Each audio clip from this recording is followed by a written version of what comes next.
దర్శక దిగ్గజం జక్కన్న రాజమౌళి గారికి సంబంధించిన వార్త 2 రోజుల నుంచి ఏ స్థాయిలో వైరల్ అవుతుందో అందరం చూస్తూనే ఉన్నాం.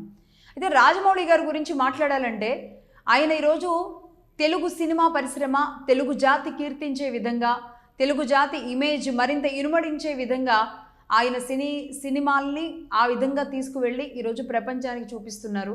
తెలుగువాడి గొప్పతనాన్ని చూపిస్తున్నారు. ఇందులో చాలామందే ఉన్నారు ఆ కోవకు చెందిన వాళ్ళు. బట్ స్లోగా ఇది మారుతుంది. మన సహజత్వాన్ని, మన ఆరిజిన్ని, మన సంస్కృతిని మనం కాపాడుకోవాలి అన్నది పెరుగుతూ ఉండడం వల్ల ఇవాళ రేపు అటువైపు నుంచి ఇటువైపు వస్తూ ఉన్నారు. ఇలాంటి పరిస్థితుల్లో కస్తో కుస్తో మార్పులు వస్తూ ఉన్న ఈ సిచ్యువేషన్స్లో పహల్గామ్ లాంటి దాడి జరిగిన తరువాత నువ్వు హిందువా అని అడిగి కాల్ చేసిన సిచ్యువేషన్లో, బంగ్లాదేశ్లో హిందువులందరినీ కూడా నిలువున కాల్ చేసి నరికేసిన సిచ్యువేషన్స్లో, ఇలాంటి సందర్భాల్లో రాజమౌళి గారు లాంటి వాళ్ళు ఈ వ్యాఖ్య చేయడం అనేది ఖచ్చితంగా అసంబద్ధం. అది అనకూడదు. ఆయన 100% అనకూడదు. 2 రోజుల నుంచి ఇంత రచ్చ జరుగుతున్నా దాని మీద ఆయన ఒక్క మాట కూడా స్పందించకపోవడం కూడా నిజంగా తప్పే. రాజమౌళి గారు లాంటి వాళ్ళు, అంత పెద్ద స్థాయి వ్యక్తి ఆ మాట అన్నప్పుడు ఆ ఇన్ఫ్లుయెన్స్ సమాజం మీద పడుతుంది. ఆయన అనుకుంటారు, ఆయన విషయంలో నేను ఒకటి చెప్పదలుచుకున్నాను. రాజమౌళి గారు అంటే ఒక పని రాక్షసుడు. ఖచ్చితంగా ఆయనకి జక్కన్న అనేదానికంటే ఒక పని రాక్షసుడిగా ఆయనకి కితాబు ఇవ్వాలి. అయితే రాజమౌళి గారిని ఇక్కడ అనేక మంది దూషిస్తున్నారు, మరీ ముఖ్యంగా హిందూ సంఘాలు. ఎందుకంటే ఏదైతే వారణాసి అనే movie title launching Mahesh Babu గారితో తీసేటప్పుడు ఆయన ఐమాక్స్ రేంజ్లో అక్కడ ఆ టైటిల్ బయటకు రావాలని చూశారు, కానీ జరగలేదు అది.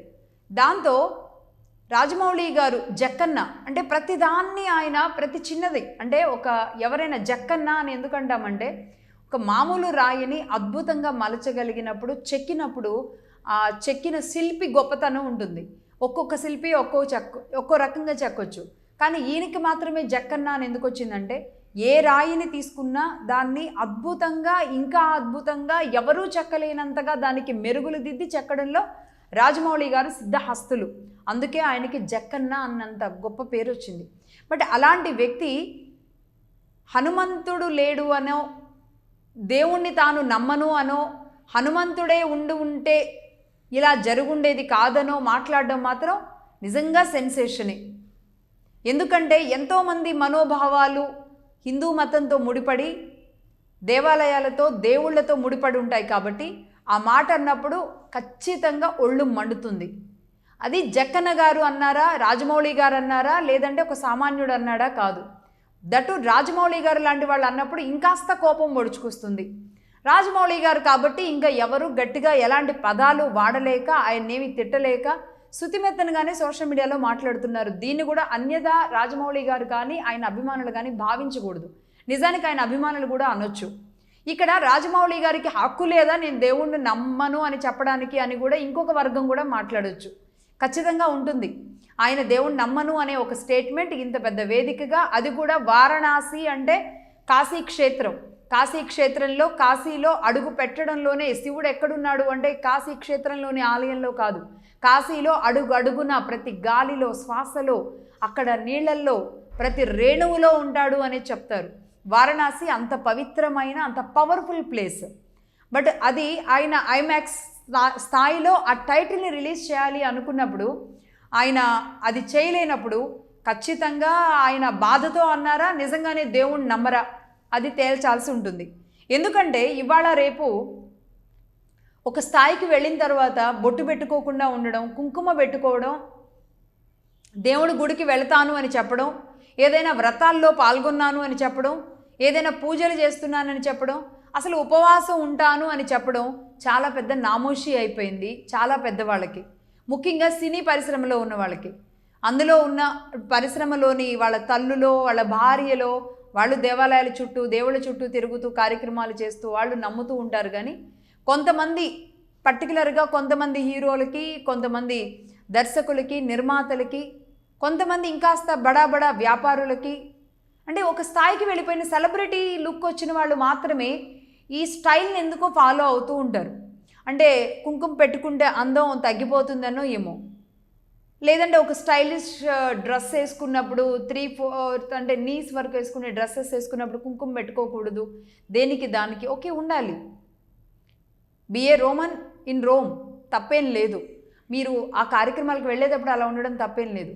కానీ ఆఫ్ ద స్క్రీన్ అందరూ వారి వారి దినచర్యల్లో భాగంగా టెంపుల్స్కి వెళుతూ ఉండడం, ఆచార వ్యవహారాల్లో పాల్గొంటూ ఉండడం, చాలామంది ముఖ్యంగా మహిళల్ని హీరోయిన్స్గా ఉన్న వాళ్ళు లేదా ఆ కుటుంబంలోని మహిళలను ఎక్కువగా చూస్తూ ఉంటాం.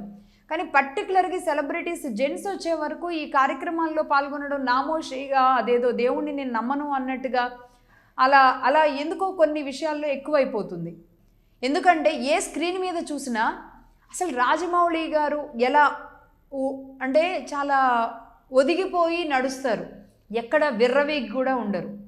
అంత ఒదిగిపోయే మనిషి ప్రతి సీన్ని అంటే తను చిత్రీకరించిన ప్రతి సినిమాని ఆ ట్రైలర్లోనూ ఎక్కడోనో ఆయన ఎమోషనల్ అవుతారు. ఆయన కళ్ళల్లో నుంచి ఆ భావోద్వేగం వస్తుంది. ఆయన కష్టాన్ని అక్కడ చూసుకుంటారు.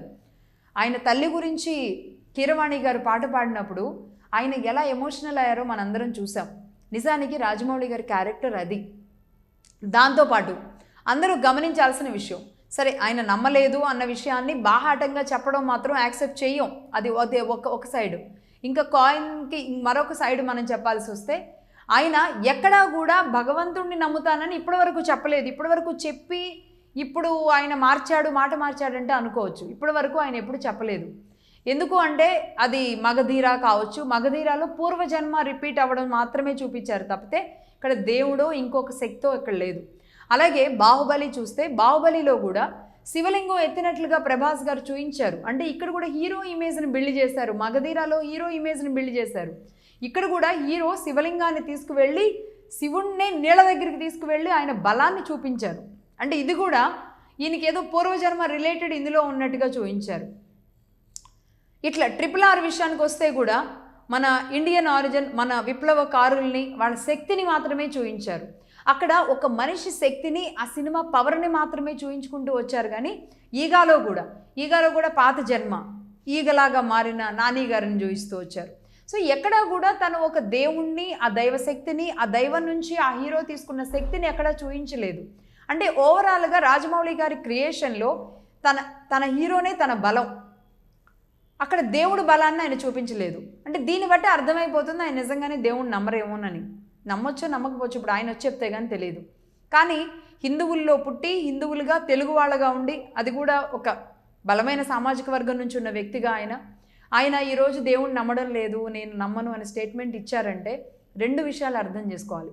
నిజంగానే రాజమౌళి గారు నమ్మరా, లేదు అంటే ఈ పని రాక్షసత్వంలో పడి తండ్రి గారు ఒక మాట, దాని ముందు ఒక స్టేటస్ ఇచ్చి వెళ్ళారు. విజేంద్ర ప్రసాద్ గారు రాజమౌళి గారి కంటే ముందు ఆ స్టేజ్ మీద ఒక మాట మాట్లాడారు.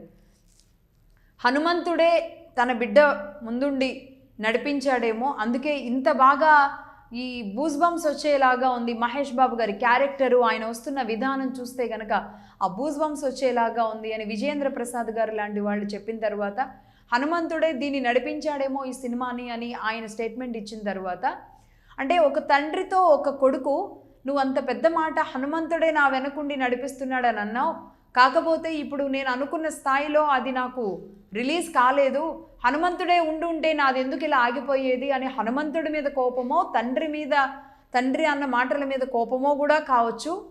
నిజంగానే ఆయన దేవుణ్ణి నమ్మకపోవచ్చు. ఆ కోపాన్ని ఒక భక్తుడిగా ఆయన ఆ ప్రదేశంలో ప్రదర్శించవచ్చు. నాకు అర్థమవుతున్నదైతే ఇది.